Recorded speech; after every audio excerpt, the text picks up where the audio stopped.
Salutations, mortals and children of the night. I am the Vampire Otaku, and welcome to my channel.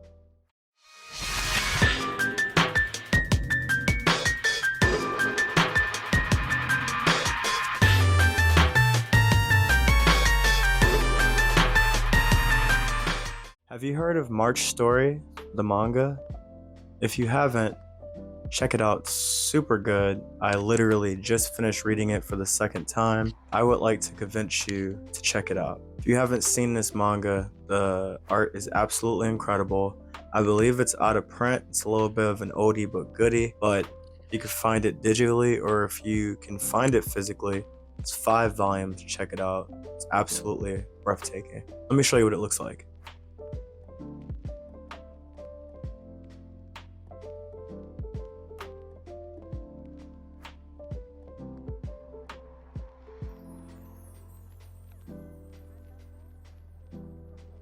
The art is really breathtaking, highly detailed, really bloody.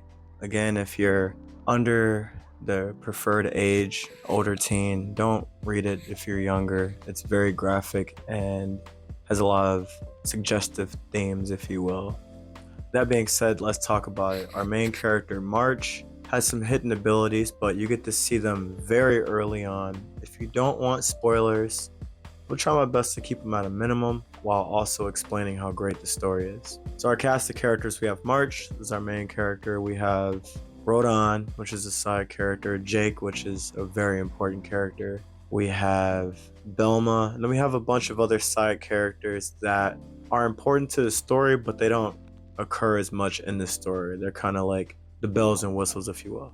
So in the world of this story, it takes place in, I believe, 18th century England. We have these almost demonic entities that aren't really visible to the eye as they're on a spiritual kind of plane, but you can see remnants of them as they possess people and take over people.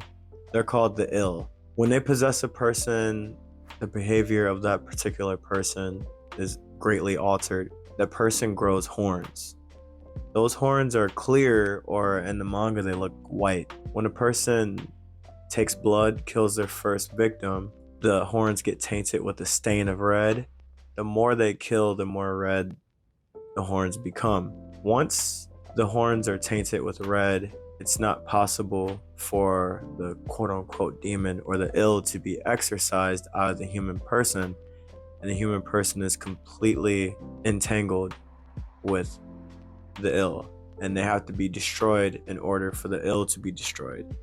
But our main character, March, seems to be the only being that can exorcise ills out of people that haven't committed murder yet, basically. So we follow the journey that they partake while saving people and just trying to destroy as many ill as possible.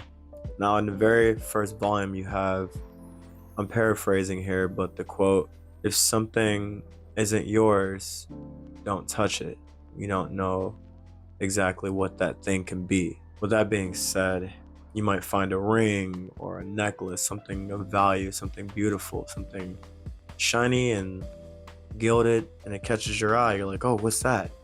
When you touch it, when you pick it up, the desire to have that object can cause the ill to get into your mind and into your body and take you over. That seems to be the easiest way for ills to come into contact with humans and to possess humans.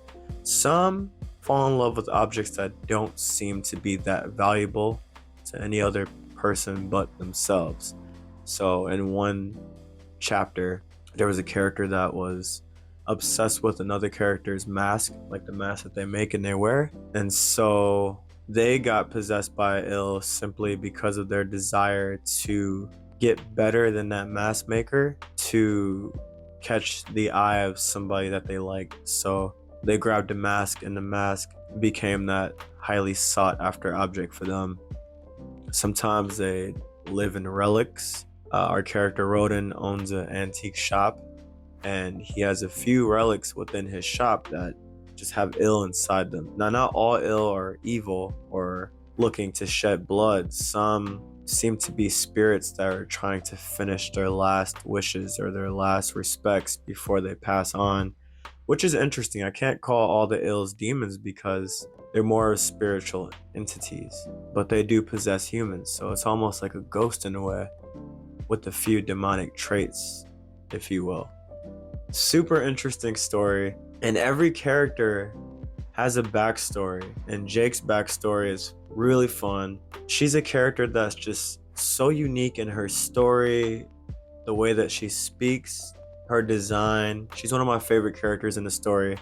And as I read the back of the story, when you finish a volume, you get to hear the mangaka and the writers, two people that worked on the story, by the way. You get to hear their feelings about the volume and their feelings about the characters. And I believe that the writer, it was either the writer or the artist, they like Jake the most. And the first time I read this, I was gifted the first volume by a friend, or lent, a good friend lent it to me. And I read the first volume physically, and I looked at the art and I was like, this looks really cool. I think I might enjoy reading this. It looks dark, but it also looks whimsical. So I read it and I fell in love with it, and I ended up reading the entire series, whole 5 volumes, digitally after the first volume. For years, it lingered in the back of my mind as such an incredible story, and I wanted it in my collection. And it's out of print, so I spent a lot of money getting the other volumes. Volume 1 and 2 are kind of available if you go to Half Price Books, or I don't know, eBay, maybe Mercari, shop online, look around.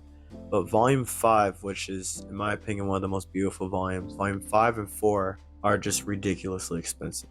Like, it doesn't make any sense. This definitely deserves a reprint. I don't think it was a very popular story, but it is a Viz big. It's a Viz signature, and it's absolutely beautiful. But back on task, back on the last point I was trying to make. Jake is an incredible character. Rodon is an incredible character.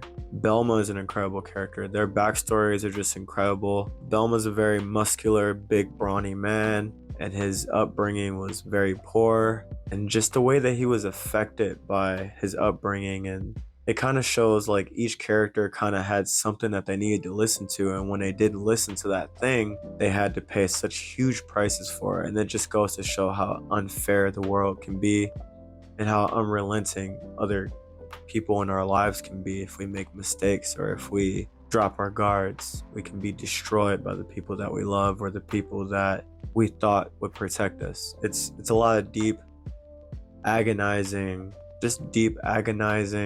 situations and lessons in this story.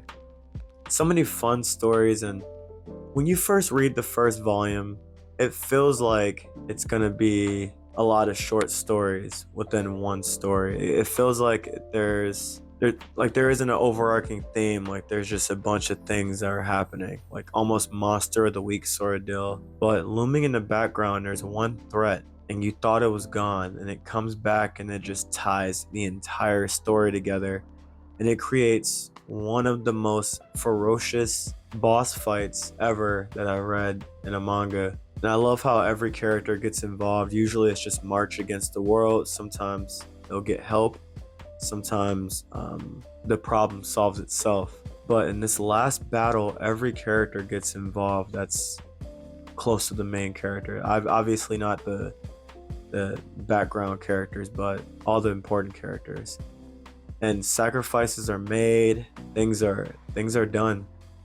I want to circle back again to Jake. Jake's relationship with Jake's relationship with March is really sweet, almost like a protector, and their dynamic is absolutely beautiful to read, and it just shows up really well in the manga panels. Also, I want to talk about the ills for a moment, because the way that they're born and the way that they create abilities within the person that they've taken over, their host, just super unique and creative. The power system is absolutely just brilliant, in my opinion. And the fact that they're not all evil is just really a nice touch to the story. I hope I sold you on this story. I had an amazing time reading it. If you do get a chance to read it, or if you've heard of it, which is amazing, tell me in the comment section down below. Let me know who your favorite character is. I love March. I love Rodon. I love Jake. Jake is probably my favorite. I don't know. March is really cool too, and Roden is just amazing. He's so cool.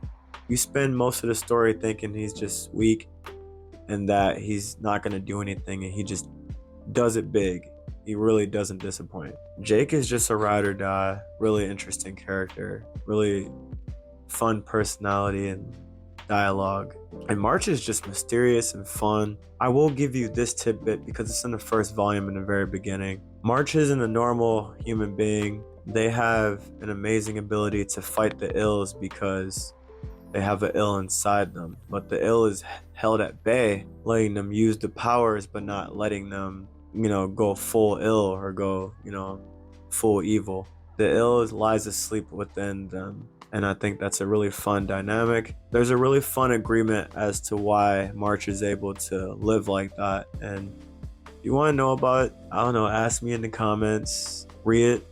There's a few places to check it out online. It is a Viz title, so maybe it's on the Viz app, I'm not sure. And if you get a chance to buy it, definitely buy it. It's a must-have in all of your collections if you have a manga collection.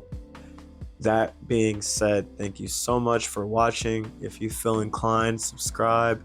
Still working hard at getting 500 subscribers so I can join other manga YouTubers and videos, and someday have a nerdy, fun podcast about anime and manga and other nerdy things.